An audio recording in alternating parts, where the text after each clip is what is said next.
কি বলবো বড়া, বাজারে গিয়ে দেখলাম সবজি মোড়া একদম জলের দাম। 10 টাকা কিলো মূলো, 5 টাকা পিস বাঁধাকপি, 7 টাকার ফুলকপি। তাই পুরো ব্যাগ ভর্তি করে নিয়েছি। হ্যাঁ বলিস কি রে বড়া, এত দাম কম?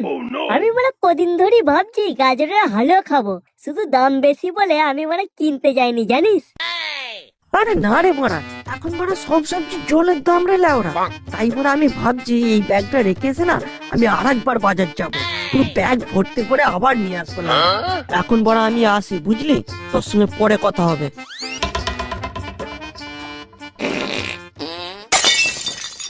বড়া এবার বড়া পা দিলে না তোর বড়া পদে লাথি মেরে তোর পদের ফুটো বন্ধ করে দেবো লাউরা।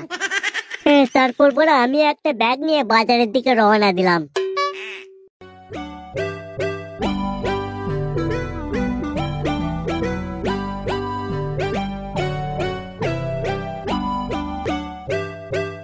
কাকু গাজর কত করে কিলো? এই তো ভাইপো 100 টাকা কিলো, একদম ফ্রেশ গাজর। দেবো নাকি 1 কিলো? পোদ মেরেছিল ওরা, 100 টাকা কিলো গাজর। তাহলে কঙ্কাল বললো যে বড়া সবজি একদম জলের দাম। এদিকে গাজরের দাম শুনে তো বড়া আমার তো মানে ঘাড়